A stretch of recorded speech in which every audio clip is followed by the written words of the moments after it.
Okay, hey, how's it going, man? It's good to see you. It's good to see you too.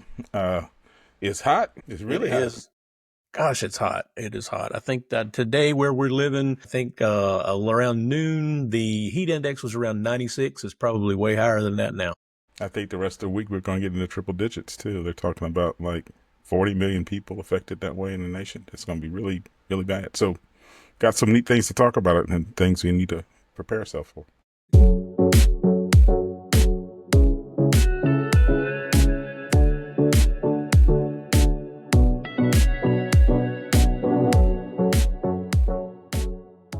Yeah, for sure. Wow. It's something that everybody needs to think about. And Uh-huh. I'm sure there are a lot of senior specific sort of things that we need to think about. So what you got on that? Well, so we have this heat dome that seems to be our annual friend that shows up everywhere so often, particularly where we're living. We seem to be included in that heat dome. It seems to include us. But, there's a lot of things you got to take in mind. You're already looking at a lot of things. We talked about UTIs and some capacity issues for loved ones, but heat stroke can also cause some of those features too. You need to be really careful about them. So there's some signs for heat stroke that, just want to be mindful that you know about. Like there's several symptoms like high temperature and hot skin, and whether or not your mental state is altered. Rapid eye heartbeat and rapid breathing can be a problem. So if you're noticing that, if they're having any kind of nausea and vomiting for unexplained reasons, you might want to ask about that. And then you can get the normal things like headaches and dizzying and fainting that really apply. And then even flush skin, you can have an appearance of your skin going flush. What happens if you do that? You call 911 immediately. You get them in contact with somebody. You move them to a cooler place, maybe to a place like a fan or something like that. You remove clothing that you can to give them the ability to get cooler faster. One of the things I noticed on this tip list that I would have thought to do was you don't give them fluids when they're experiencing a heat stroke. You need to make sure that they get past the heat stroke first. So it's not about fluids. So I didn't know that. So that's something to keep in mind. And we'll drop this in the show notes and kind of remind people about it. The other thing, Barry, is you don't want to get the heat stroke. So you need to do a couple other things like, that inspection on your air conditioning. That Making needs to sure that, happen. yeah, making sure that So works. to For make sure sure. it This is a good time of works, the year. and you should do that at least twice a year when the season changes. It's usually a good time to do that around when springs. We're about to, in the time period we're recording this, spring has ended. So it's usually something you want to do before spring ends. But do some other things too, like check your filters and make sure you're drinking water before you have this so that you can keep hydrated. And then, be aware of the signs. So yeah, it's something to look out for. Speaking of signs, there's one other one there that it hit me a couple of years back. I was doing it was an athletic event thing. I was doing a long bike ride up in the mountains, and it turned out to be a lot hotter that day than I thought it was going to be. And my personal go-to symptom for you've had too much is like everything sort of goes white. Like you're when I'm Oh yeah. everything around the edges start turning white, and that's usually my signal to know you need to sit down, you need to pour some water over your head, you need to cool off because things are about to get bad. So Yeah. that's another one to add to the list. And you're right about making sure that your cooling systems in your house are taken care of. As a matter of fact, I spoke with my aunt just a little while ago. She was getting that arranged for the house that she doesn't live in anymore, actually, but just to make sure that it's still running properly and doesn't cause a problem. And of course, I'm sure that the people at assisted living facilities, the people who run the places, are hyper vigilant about this sort of stuff and are on alert about making sure that all of that stays cool. I heard Literally. something on the news too that I used to do when we were a kid. Stay out of the hottest times of the day from 10 a.m. till about 3 p.m. If you Hmm. don't have to do activities during that time, don't. Yeah. Because that's honestly, do it in the morning when you can, or do it in the evening where it's cooler. It's things like that we have to pay attention to, and sometimes you have to remind your loved ones about that too. There's no reason to go get the mail at noon. Yep. Wait a while, For sure. and so you don't have those kind of issues. Go back to the old concept of a siesta, where you do morning things, then you take a nap or be cool, I and used to then do that all the time. Didn't you used to do that? When you were little at school, you'd have a oh nap yeah, time. They there's wouldn't always a let you nap out at time. recess at noon. It would be too hot. So Yeah, and luckily I'm in that retired period where I can have a nap anytime I want to, and I that's do your, on a there you regular go. basis. And for folks who listening, he rubs that in every once in a while for me because I'm still working. But yeah, the nap is also something that we need to deal with. Yeah. Come on over to the dark side. We have cookies. Come It's on awesome. over. So yeah, I think that's all good stuff to pay attention to this time of the year, or really any time. Honestly, I think it's a good idea to get your cooling and heating systems checked on a regular basis. I do. It's most places that do that kind of work would rather schedule it with you on a yearly basis than to do it on the fly. That way, you know that when it's time for changes like that, that you're kind of at the top of the list. So it's a Yeah. good thing to talk to them about that ahead of time. Honestly. So I got a different topic. A while back, we talked about ride sharing services and how that literally somebody needs to come up with a senior focused ride sharing service. Turns out they have. So Uber and Lyft, they're household names, right? You know, that Uh-huh. sure, at least for us anyway. But what changed with these guys lately is how easy they made it for seniors to use their services without a smartphone. So Uber now lets caregivers book rides, handle payments, even schedule medication deliveries through something called Uber Caregiver. And apparently that rolled out last summer, the summer of 2024. And Uber Health is already being used by clinics and insurance plans to offer rides to and from medical appointments. So you don't even need the app anymore. You can go to uber.com/rider/call to ride. And we're going to put some links in the show notes about this. We'll have a nice table comparing some of these things. But apparently also it's not just an Uber thing. So Lyft has some similar features. You can set up a family account and they've got a healthcare program too. But there's something kind of clever too called Lyft Plus Lively, which connects to, those jitterbug phones that you see Oh advertised all yeah. the time. So that's kind of cool. Yeah, with this thing, like you can press 0, you talk to a real person, and they'll get a ride sent out to you, just done. So they're kind Wow. of a go between the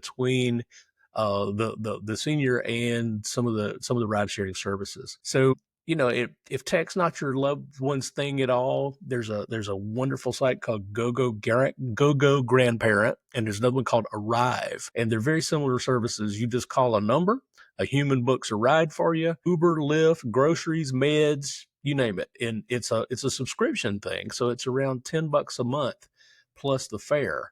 But it kind of gets you in the door. They go ahead and set your accounts up so that you'll get charged properly, and you can just give them a call and they'll take care of these things for you. And we'll That's list these really in the short cool. notes. I think I that's thought it was actually pretty really awesome too. interesting. Yeah. Yeah. For even more hands-on help, there's even another one called Silver Ride. Apparently, these are trained drivers who will walk you to the car. They'll help you with walkers, the works. So that's silverride.com. And finally, there's the new one called Lyft Silver that just launched nationwide. It's a different app, but it's got bigger fonts. It's got simplified screens, easier to board vehicles, US-based phone support, and caregiver trip sharing. And you can find that at lyft.com/rider/silver. But the gist really is there's no one size fits all here. But these tools can make up a huge difference in helping somebody you care about stay independent and mobile. So it's something that worth looking into to take advantage of. And the reason I bring these up is we have often talked about comfort keepers as a great example for helping folks out with things around the house or taking them to appointments or rides and things like that. The thing with comfort keepers is they have a minimum hourly commitment. So if you give them a call, you want to have them come out and do something, there's a 4-hour minimum and there's an hourly charge. So that can add up if you just need to go, to a doctor's appointment or you need to go shopping or some things like that. So this might be a good alternative to spending a 4-hour ticket on something that needs to get done fairly quickly. And it's all good. And it's vetted. It's for seniors, and I think it could help out a lot. Yeah. And so I also think that standard is fairly normal, meaning that I've heard that 4-hour minimum from other places that are Right. doing services like comfort keepers. So it may be sort of a general rule that you may run into. So yeah, I think it's a really good idea to consider some of these other services. It's really good information. Awesome. Good things to think about. Let's see here. One other thing, while I was talking with my aunt, this little thing came up that I thought it'd be worth talking to her everybody about here is sometimes it's hard from a caregiver standpoint or even a technical caregiver standpoint to, I think it's called the curse of knowledge. You don't know what you don't know, and the things you do know seem easy once you've learned them and seen them. So my aunt was talking to me today, and we were getting ready to get off the phone, and she said, "Oh yeah, I got one other thing I need to ask you about." Says, "How do I set the clock on my phone?" I said, "Okay, tell me more about what you're looking for, because really the clock should be set automatically on your phone." Yeah. She said, "Oh no, I don't mean by setting the clock. I mean setting the alarm." I said, "Huh, okay." And those are things you and I just assume we know how to do. Yeah. We go to the clock app, we do our thing, we set an alarm, and it happens. We are able to turn it off and all that. But I never thought that she didn't know how to do that on her phone. So what she's been doing is apparently for dinner every evening they go to their dining room and they hang out with the people that they usually have dinner with. And there's a fella that's near at her table or near her table who she asked to help her out and set her alarm for 6:30 the next morning. And he does that every evening. He just sets the alarm for her. And she said, I'd kind of like to know how to do that myself sometime, or to set a different alarm. So I tried to walk her through it, and I ended up having trouble getting to attaching to her phone where I could share her screen, show her how to do it. So I ended up making her a small video for it to show her all the steps and how to find the clock and all that kind of stuff. So hopefully that's going to take care of it. But she said, "Well, if that doesn't do it, the next time you're here, you could show me how." I said, "Okay, I'll do that. Not a problem." But it just reminded me that there are so many things that we take for granted as being quote unquote simple things on these tech devices that not everybody realize. Not everybody thinks of them as simple. What I thought you were going to tell me was that she had her time zone wrong, and that because I've had that problem happen to me. What do you mean your clock's not right? And there's even a side issue with that, especially if you're on an iPhone. There are clocks you can set to say, tell me the time in Atlanta or California. Exactly. And they don't always make it obvious that that clock is set for California time. So yeah, if you're having problems like that, check that and make sure that that's not an issue. And here's another obscure one, very similar to that, is that a few years back, my mother-in-law called and said, "Something's odd with my phone. The time is off on it." And it was an hour off. And I thought it was a time zone problem too. But we looked at it. It wasn't a time zone problem. Everything looked fine, and it was getting its time from the network. Turned out there was a bug in the cell tower near her house, that the time zone was wrong on the equipment in the cell tower. And the cell tower usually just sends all that out to the other phones and say, "This is what time it is." How did she resolve it? You just called the company or something? We called the company and told them what was going on, because I did a little troubleshooting, and I was able to turn off the cell signal and just connect it to Wi-Fi, and Wi-Fi set the time properly. But when you'd go back to the cell signal, it would put it back, set the time wrong. So yeah, they rebooted the tower and took care of it. So that was the very obscure one for sure. For sure. Yeah, you have to be careful of those kind of things. You're right about the knowledge. Sometimes you just don't know. So that's why we're trying to make sure we provide a list of answers. And I bet our show notes is pretty thorough now. We're coming up on a year having done this. I bet our show notes are probably packed full of things. Yeah. So, again, if you like this kind of show and you want us to continue, you need to like us and go ahead and subscribe to us too, so that we can keep doing it. Yeah, we really appreciate that sort of thing. And in any kind of reviews that you can do in whatever your podcast platform is, Apple Podcasts, Spotify, or any of the other ones, just if there's a review mechanism, we really appreciate that. That helps us a lot, and lets us know everybody's out there listening. And that reminds me, listeners, we've gotten some new folks lately from New Orleans. We have a new couple of listeners from the New Orleans and Slidell, Louisiana areas. So that's pretty cool to see on our analytics. So shout out to NOLA and parts around there. And we appreciate having you on the listener list. So it's all good. Well, I think that's a quick shout out for everybody today. And like Bobby said, please just like and subscribe and give us any kind of reviews you could. And we really appreciate you being here. And we will see you next time for Care, Tech, and Tips.